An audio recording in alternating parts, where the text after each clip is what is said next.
Praise the Lord. எல்லாரும் எப்படி இருக்கிறீங்க? கர்த்தருக்குள் மகிழ்ச்சியா இருப்பீர்கள் என்று நான் விசுவாசிக்கிறேன். இன்றைக்கும் கூட ஒரு அழகான மோட்டிவேஷன் வேர்ட்ஸ் மூலமா உங்க எல்லாரையுமே சந்திக்கல எனக்கு மிகுந்த சந்தோஷம். சங்கீதம் 11ஆம் அதிகாரம் 7வது வசனம். கர்த்தர் நீதி உள்ளவர். அவர் நீதியின் மேல் பிரியப்படுவார். அவருடைய முகம் செம்மையானவனை நோக்கி இருக்கிறது. பிரியமானவர்களே, கர்த்தர் நீதி உள்ளவராம். நீதியின் மேல் பிரியப்படுகிற தேவனாம்.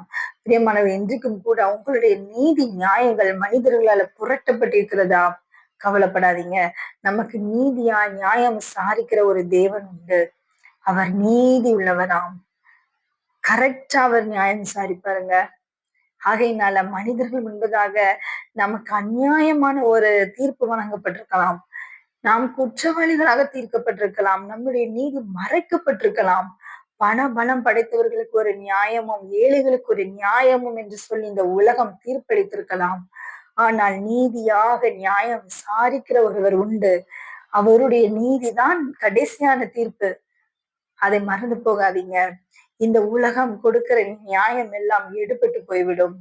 கர்த்தர் அப்படி அல்ல. அவர் கொடுக்கிற நீதிதான் நிலை நிற்கும். பிரியமானவர்களே, இன்னும் கூட செப்பனியா 3ஆம் அதிகாரம் 5வது வசனம். கர்த்தர் நீதி உள்ளவர். அவர் அநியாயம் செய்வதில்லை. மனிதர்களைப் போல கர்த்தர் அநியாயம் செய்வதில்லை. அவர் நீதியாய் நியாயம் விசாரிப்பார். பிரியமானவர்களே, அவருடைய நீதிக்காக காத்திருக்கிறவர்களுக்கு தேவன் கொடுக்கும் வாக்குத்தத்தங்களை பார்க்கலாமா? வெளிப்படுத்துதல் விசேஷம் 22ஆம் அதிகாரம் 12வது வசனம். இதோ சீக்கிரமாய் வருகிறேன். அவன் அவனுடைய கிரியைகளின்படி அவன் அவனுக்கு நான் அளிக்கும் பலன் என்னோடே கூட வருகிறது. அவன் அவனுடைய கிரியைகளின்படி அவன் அவனுக்கு நான் அளிக்கும் பலன் என்னோடே கூட வருகிறது. ஆகையினால நீங்க பயப்பட வேண்டாம். அவனுடைய கிரியைகள்னா என்ன? ஒரு மனிதன் அவனுடைய வாழ்க்கையில என்னென்ன நன்மையான காரியம் செய்யறானோ, என்னென்ன தீமையான காரியம் செய்கிறானோ, அவனுடைய தீமையான காரியங்களுக்கெல்லாம் கர்த்தருடைய பலன் அவரோடே கூட வருகிறதாம்.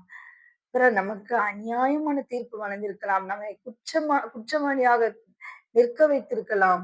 பிரியமானவர்களே, ஆனால் தேவன் சொல்லுகிறார், அவன் அவனுடைய கிரியையின்படி நான் இருக்கும்படி என்னோடே கூட வருகிறது என்று சொல்லி இப்பொழுது நாம் கடைசி காலங்கள்ல வந்து நிற்கிறோம். கடைசி காலங்களில் அன்பு தணிந்து போகும் என்று வேதம் சொல்லுகிறது. அதே மாதிரிதான் தினம் தினம் நம் செய்தித்தாள்களில் ஒரு கொலை கொள்ளை போன்ற காரியங்களை நாம் பார்த்து கொண்டிருக்கிறோம். இப்பெல்லாம் நம் தமிழ்நாட்டில் கொலை சர்வ சாதாரணமாக நடக்கிறது. பிரியமானவர்களே, இதிலிருந்து என்ன தெரிகிறது? தேவனுடைய வருகை சமீபமாய் கொண்டிருக்கிறது. மனிதர்களுடைய இருதயத்தில் அன்பு எல்லாம் தணிந்து போயிடுச்சு. மனிதர்களுக்கு விரோதமாக மனிதர்களும் பாலியத்துக்கு விரோதமாக பாலியமும் எழும்பிக் கொண்டிருக்கிறது. கர்த்தரை அண்டிக் கொண்டிருப்பதே நமக்கு நலம். மரியாளை போல ஆண்டவர்கிட்ட போய் அவரை அண்டிக் கொள்ளுங்கள். காலை உறுதியாக பிடித்துக் கொள்ளுங்கள். கர்த்தர் நீதி உள்ளவர். இன்னும் சங்கீதம் 37ஆம் அதிகாரம் 6வது வசனம். உன் நீதியை வெளிச்சத்தைப் போலவும் உன் நியாயத்தை பட்ட பகலைப் போலவும் விளங்க பண்ணுவார். பிரியமானவர்களே, தேவன் நமக்கு கொடுக்கும் வாக்குத்தத்தத்தை பாருங்க. உன் நீதியை பட்ட பகலைப் போலவும் உன் நியாயத்தை வெளிச்சத்தைப் போல விளங்க பண்ணுவாராம். ஒரு இருளில் இருக்கிற ஒரு பொருளை நம்ம பார்க்கணும்னா நம்ம என்ன பண்ணுவோம்? டார்ச் லைட் அடிச்சு பார்ப்போம் இல்லையா? ஆனா வெளிச்சத்துல இருக்கிற ஒரு பொருளுக்கு அந்த டார்ச் லைட் தேவையே இல்லை.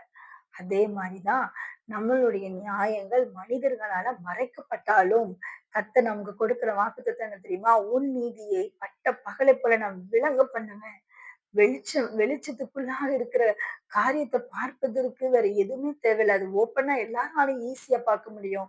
அதே மாதிரி நம்மளுடைய நியாயத்தை எல்லாராலும் ஈஸியா விளங்க பண்ணுவார். அவங்களால புரிந்து கொள்ள முடியிற அளவுக்கு நம்மளுடைய நியாயங்கள் வெளிப்பட போகிறது. பிரியமானவர்களே, அதை யாருக்கும் இந்த பொருள் இங்கதான் இருக்குன்னு சொல்ல அவசியமே இல்லை. வெளிச்சத்துல இருக்கிற காரியங்களுக்கு அதே மாதிரிதான் உன் நீதியை வெளிச்சத்தை போலவும் உன் நியாயத்தை பட்ட பகலை போல விளங்க பண்ணுவார். நம்மளுடைய நியாயம் யாராலையும் மறைக்கப்பட மாட்டாது. அநேகருக்கு முன்பதாக நம்மளுடைய நீதி மறைந்து போயிட்டு மங்கி போயிட்டுன்னு சொல்லி நீங்க கவலைப்பட்டுட்டு இருக்கீங்களா? ஆண்டவர் நீதியின் சூரியனா இருக்கிறார், மறந்து போகாதீங்க. அவர் நம்முடைய நியாயங்களை வெளியில எல்லாராலையும் பார்க்கும் வண்ணமாக விளங்க பண்ண போகிறார். ஜெயத்தை கர்த்தர் நமக்கு தரப்போகிறார். என்னோட கூட சேர்ந்து ஜெபிக்கலாமா? அன்பின் தகப்பனே, நீர் எங்களுக்கு கொடுத்த நல்ல வார்த்தைக்காக நன்றி தகப்பனே. உன் நீதி நான் வெளிச்சத்தை போல உன் நியாயத்தை பட்டப்பகலை போல விளங்க பண்ணுவேன் என்று சொன்னீங்களே. இன்றைக்கு மனிதர்களால எங்களுடைய நீதி நியாயங்கள் புரட்டப்பட்டிருக்கலாம் ராஜா. ஆனா நீ நீதி உள்ளவரப்பா. உம்முடைய நீதியில் அநியாயம் இல்லை சுவாமி. நீ நீதியாய் நியாயம் விசாரிக்கிறவர் என்று நாங்கள் அறிந்திருக்கிறோம் அப்பா. எங்களுடைய காரியங்களை உங்க கரத்துல ஒப்பு கொடுத்திருக்கிறோம். அப்பா நாங்கள் உமக்காக காத்திருக்கிறோம். கர்த்தருக்கு காத்து இருக்கிறவர்கள் வெட்கப்பட்டு போவதில்லை என்று நீங்க சொல்லியிருக்கிறீங்கப்பா. ஆண்டவரே எங்களை நீதியாய் நியாயம் விசாரிக்கிற கர்த்தர் ஒருவர் உண்டு. அவன் அவனுடைய கிரியைகளின்படி அவன் அவனுக்கு நீர் கொடுக்கும் பலன் உம்மோடே கூட வருகிறது என்பதற்காக ஸ்தோத்திரம். மீட்பர் இயேசுவின் மூலம் ஜெபம் கேளும் ஜீவனுள்ள நல்ல பிதாவே. ஆமென். பிரியமானவர்களே, ஆகையினால பயப்படாதீங்க. நம்மளுடைய நீதி இன்றைக்கு மனிதர்களால மறைக்கப்பட்டாலும் தேவன் அதை பட்டப்பகலைப் போல விளங்க பண்ணுவார். சீக்கிரமாய் நியாயம் விசாரிப்பார். ஆகையினால சோர்ந்து போகாதீங்க. இந்த மோட்டிவேஷனல் வேர்சஸ் எல்லாம் உங்களுக்கு பிரயோஜனமா இருந்துச்சுன்னா, நீங்க உங்களுடைய நண்பர்களுக்கு, உங்க ஃபேமிலி மெம்பர்ஸ்க்கு நீங்க இத ஷேர் பண்ண மறக்காதீங்க. நீங்க அப்படி செய்கிறதுனால என்னோடு கூட சேர்ந்து இந்த ஊழியத்தையும் செய்றீங்க என்பதை நீங்க மறக்க வேண்டாம். கர்த்தருடைய நாமம் மகிமைப்படட்டும். ஆண்டவர் பெருகவும் நாம் சிறுகவும் வேண்டும். தேவனுக்கே மகிமை உண்டாவதாக. Thank you. God bless you.